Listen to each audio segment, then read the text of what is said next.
Hey, welcome. Thanks, Randy. Yeah, so tell me a little bit about Brandon and Axiom 360. Well, we're a local Central Coast California solar installer focused on providing great customer experience and having integrity with what we do.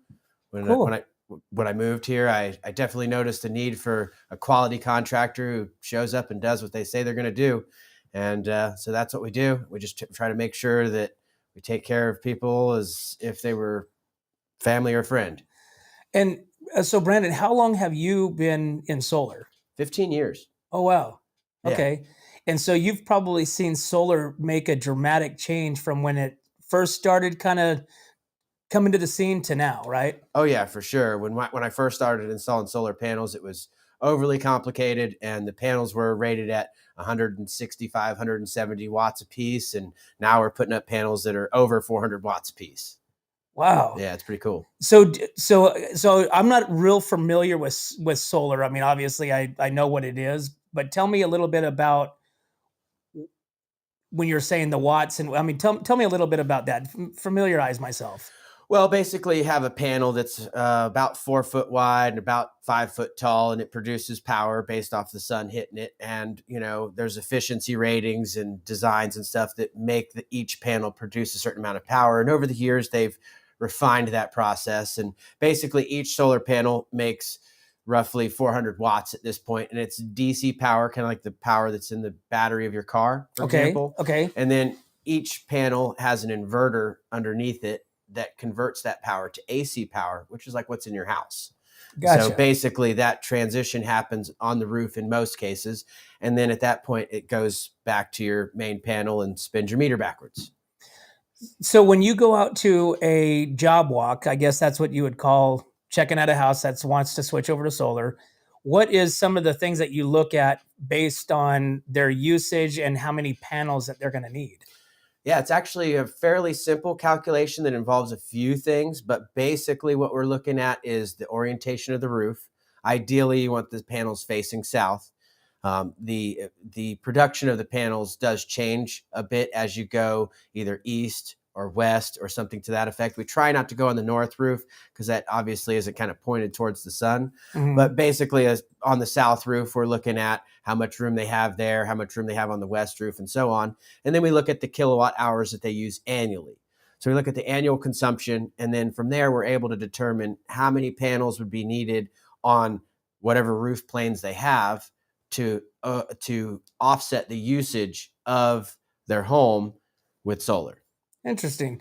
So what happens if they set up, they come with you and we put up, 8 panels, and then in, a couple of years maybe they add a hot tub, they add a pool. I mean, do you account for that or can you add to it? Yeah, you can do both. Obviously, like if for example, hey, next year we're buying an electric vehicle, then when we size the system, we can say, okay, well, on average, an electric vehicle uses this much power, so we need to add this many panels now.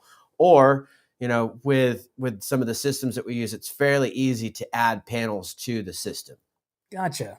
Okay, and so then I always hear something about batteries with solar. What's that all about? Well, batteries come down to the need for a few things. A, you're looking to prevent dealing with power outages when PG&E shuts the power down. That's the main purpose of the batteries. So essentially, if you would consider the combination of solar on your roof and a battery on the side of your house, similar to a gas powered generator, essentially. Mhm. So that's kind of what I would say batteries come down to.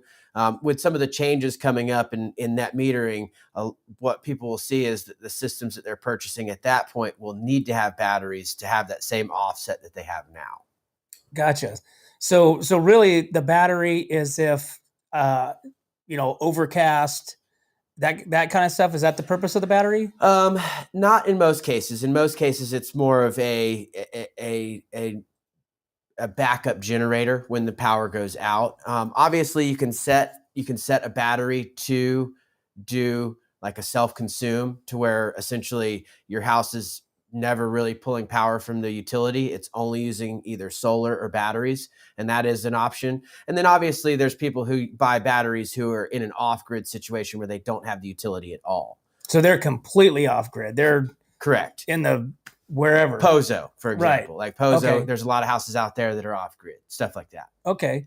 Gotcha. So tell me what's the net metering? What's this net metering about? Well, net metering as a whole is when you have an agreement with the utility to make power at your home, and you're going to make power at your home from, let's say, 10 a.m. to 4 p.m., right? And so you're going to make the amount of power based off of the system that we size to offset your usage for the entire 24 hours, but you're only making power in that narrow window. So you spin your meter backwards during the day, and then at the end of the day, when you're not making solar anymore, but that's when you're running your oven and your AC and this and that and the other thing when you're home, you're pulling that power back from the utility free. Right. So that's net metering. And the changes coming up with net metering are that PG&E is kind of at a point where everybody's got solar on their house at this point, and they're making power during this window, and PG&E doesn't really have a need for that power during that window. Right. So they're like, okay, listen, I'm glad that you got solar. Thanks for doing that. But if you really want to have a zero power bill, you're going to need to be able to store that power at your home and then use that power from your storage and not draw power from us. No kidding. Yeah. So now we have too much power? Essentially, yeah. Essentially, with the solar production, they're at a point where they don't need any more of it during that time. That's why you see the peak demand charges and stuff like that, because that's when that power is needed. In fact, in net metering 3.0, they have a couple of months laid out that if you dump your battery onto the grid during certain hours of the day, they pay you extra to do so. No kidding. So is that like can you, like, if I had this and I'd be like, hey, I want to make some money, click. I mean, is that you can actually manually just throw all your energy on the grid? And it's not even a manual thing. It's all in the programming. I can set it up to do it those months during these days, and it's done no problem. And the nice thing is that we have on our battery systems, there's like a storm guard. So if for some reason there's, some inclement weather coming, or PG&E put out a notification that they're going to be potentially shutting power down, instead of dumping the battery automatically fully charges and holds charge to prevent your home from being without power. In case the power goes out, your battery's fully charged. So as a person that obviously doesn't use solar, is there any type of a monitor or an alert, a sound that's, kind of like when you're using, brand new batteries, everything's nice and full and bright, and then everything starts dimming down. Is there anything like that? That's always been a thought of mine, because I had a client that they switched over to battery and had no idea until they got a call from the neighbors or something like that. It's not something that typically we see. Oftentimes what you'll have certain loads in the house that aren't backed up by the battery, which kind of are an indicator. But in most cases, it's a matter of looking outside and seeing that your lights are on and the neighbors aren't. Now, in regards to the dimming of the lights, if you will, I would say that that's kind of referencing some of the older style battery systems. At this point, with the energy that's stored in the battery, basically it goes until a certain point and then it stops. So it's either there or it's not, because we don't actually discharge the batteries to zero. It's not healthy for a battery to get discharged that far. So oftentimes it's got a limit set at 10 or 20%. So it's more of like an on until it's there. And then once it gets to 20%, it's off. Gotcha. And so then another question is rebates for consumers to buy into the solar push. Is there a lot of that stuff out there? Well, currently there's still the federal tax credit, which is 30%. And about 2 years ago, they made it to where you didn't have to buy just solar to get that tax credit. So like, for example, if you have solar now and you want to buy a battery, that 30% is now extended to the battery, whereas previously you would have had to bought the battery with solar to get the tax credit on the battery. But there's still a federal tax credit of 30%, which goes on for another 8 years, I believe. Oh, wow. They extended it for 10 years. And keep in mind, that's always been something that they were working on taking away. A few years back, it was like it went to 30 and then 25 and then 22, and they were going to keep going down. And then they recently were like, no, we're going to kick that back up. And so now it's back up at 30 for the next 10 years, which I think, like I said, we have 8 years left on that. Oh, no kidding. Yeah. And so, I mean, we all know California is on this big push to make, everything electric, right? Including cars, trucks, weed whackers, the whole nine, yeah. the whole 9 yards. And so the real push is to convert your whole power system over to solar. Correct. Well, electric, Or yes. yeah. Yeah, moving away from fossil fuels.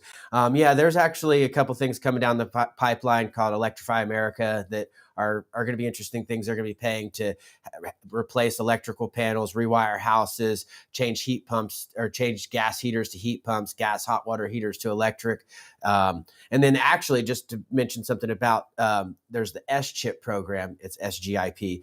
So we call it the S-chip program. Nonetheless, basically that is a state-sponsored program that the utilities manage, where if you live in a high fire zone and you have a well pump or you have a medical baseline, that PG&E California will pay for the batteries that you add to your home. Oh, no kidding. Yeah. So, I mean, so that sounds like a pretty cool program. Obviously, you probably have to, register or, submit for that. Correct. Yeah, we program. basically, what we have is we have a couple of consultants that we actually work with that are, professionals in that stack of paperwork, because it's a stack. Right. And they do that for us. But basically, the application is fairly straightforward in regards to, a couple criteria that you have to meet, and then based on the equipment, it determines how much they pay. So, for example, on a 20 kW battery, they're going to pay 20 grand, and your cost may be 25 grand for that. So there's a $5,000 cost. Depends on what products we go with. Wow, Brandon, you're pretty knowledgeable. I mean, I would assume that you are, but I mean, your plate changes, I would imagine, weekly, monthly, yearly, as far as like what's the latest and greatest in your industry. I mean, things change fast. One of the nice things is we do have these events where all these manufacturers get together and showcase their equipment, and that's nice to see, because you can kind of see how things are changing and going. With solar, it's always been about evolving and adapting and overcoming. And I find that the companies that don't stay in the know typically get left behind. Yeah, absolutely. So tell me the benefit. What does somebody benefit by having solar versus staying with their normal power grid? That's a good question. So what I found is, and we can start with basically the investment in your home, right? So there is an increase in the value of your home. Zillow did a study, and it's about 4% increase in the value of your home. And there's been a couple other ones. Home and Garden was a little bit more aggressive in that number, but 4% is a fair evaluation of what you'll see the increase of the value of your home based on it having solar. So there's that would be the first one. The second one would be is, ideally, if the system's sized properly, you can get to where the only thing you pay PG&E is that $10 a month meter fee, just for having PG&E connected to your home.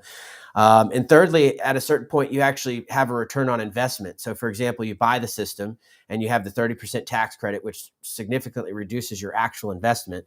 And then at that point, you just say, okay, well, my power bill was $300, now it's 10. And so you do some math, and your return on investment's typically somewhere between 5 and 7 years, depending on what you buy. And then you don't have that cost anymore. So now you're saving money monthly, and at a certain point you've recouped your money, and the system has a 25-year warranty, so you can double, triple, quadruple your money in that aspect. So tell me a little bit, tell me an example of somebody that was using their regular standard traditional power, switched over to solar with you, and had these amazing savings. Oh, there's a list of them. Thank God. We have a few customers these days, but one that kind of is close to me, it's close to home. When I first moved out here, I rented a house from Mel and Jane down in Arroyo Grande off of Corbett Canyon.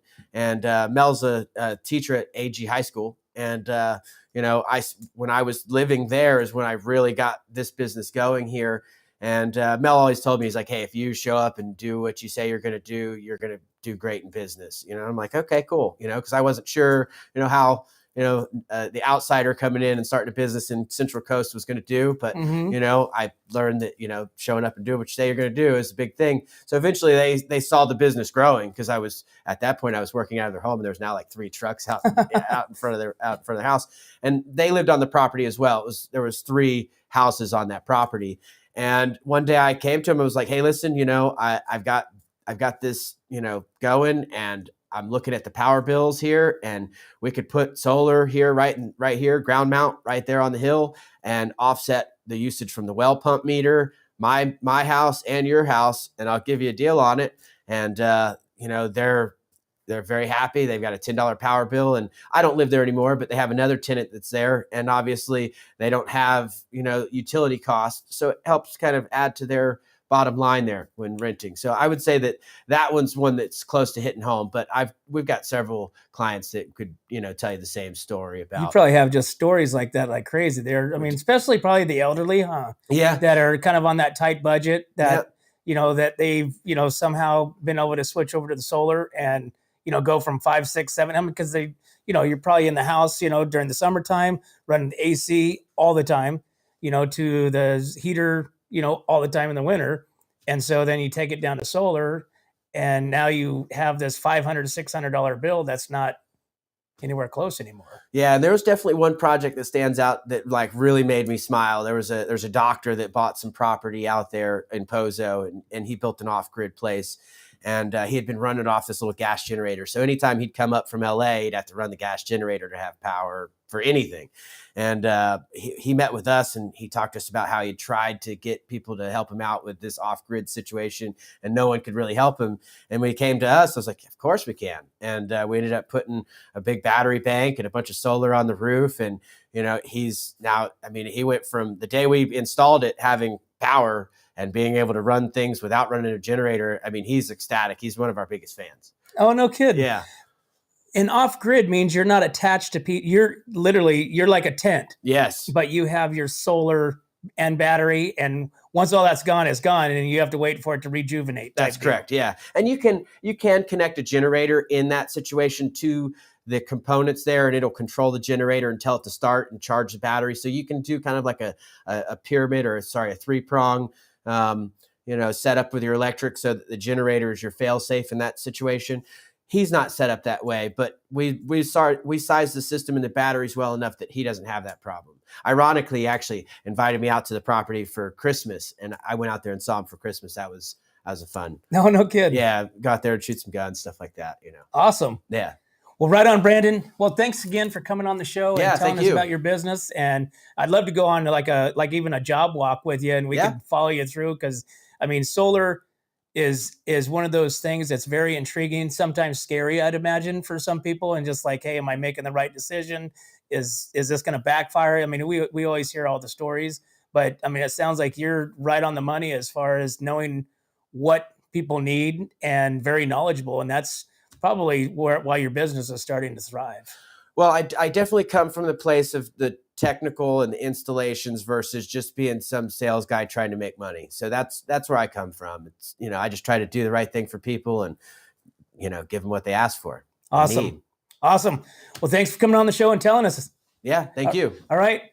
Well, there you have it, guys. Want to thank Brandon for coming in with Axiom 360 for telling us the story about solar and how we can save money using that. But as always, guys, we can't do this without our sponsors: Escalar Wines, Wine Travelers Hideaway, Rancho Sestero Meat Cutting, Pillar Real Estate, 805 Customs, Airflow Filter Services, Amy and Jamie's Place, and Kennedy Club Fitness, guys. Thanks again. We'll see you next time.